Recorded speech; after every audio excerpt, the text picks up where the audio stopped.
l'hiver est à son comble à l'usine GMS à la Souterraine dans la Creuse. Ce vendredi, l'usine est totalement à l'arrêt et les salariés ont affirmé avoir installé des bonbonnes de gaz sur le site. Le site est menacé de liquidation et ils souhaitent faire pression sur les deux principaux clients du site, PSA et Renault. Depuis hier soir, nous avons occupé l'usine, le site de la Souterraine.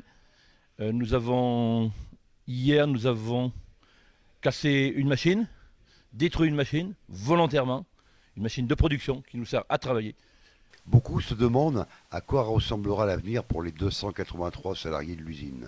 Je ne voudrais pas que ce soit l'oligarchie, de la finance, des banquiers, mais qui s'occupent des personnes du bas, des petits gens comme nous. Une centaine de salariés vivent et consomment en effet dans la cité creusoise. Cette usine produit des pièces auto pour PSA et Renault, des constructeurs qui les accusent d'avoir organisé leurs pertes. La liquidation devrait être prononcée dans 10 jours, confirme Michel Vernier, le député de la Creuse, très en colère. Donc vous avez en face de vous un élu très en colère, parce que ces histoires de négociations en dents de scie, un jour on avance, un jour on recule, un jour on garantit un certain nombre d'emplois et puis après on a un repreneur qui dit ben non, j'y vais pas, c'est insupportable. C'est insupportable pour la Creuse, c'est insupportable pour les salariés, c'est insupportable pour les élus. L'avenir de GMS hante les esprits. Sur place, on imagine le pire. Une fermeture de l'usine aurait des conséquences économiques pour toute la commune. On a rencontré tout le monde. Moi, je me suis démené pour qu'il rencontre le président de la République, le Premier ministre, le ministre de l'Industrie, qu'il puisse rencontrer M. Tavares. Tout ça pour en arriver là ? Non, mais enfin, c'est pas possible.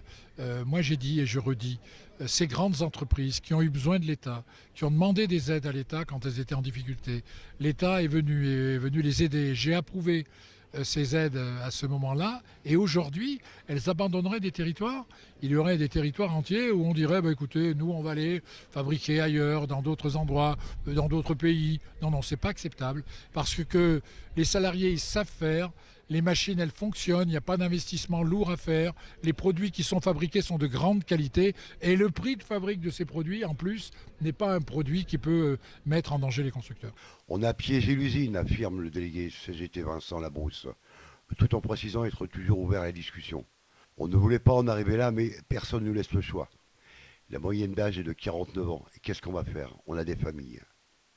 Donc je suis furieux sur la méthode et puis tout, et j'espère bien que la raison va revenir dans les 10 jours qui restent et que cette entreprise va retrouver plus de travail. Il n'y en aura pas autant qu'avant, on le sait, mais qu'on va réussir à la sauver, parce que sinon c'est la Creuse qui va être meurtrie et qui va être une fois de plus en danger au plan de l'industrie. L'avenir de GMS hante les esprits.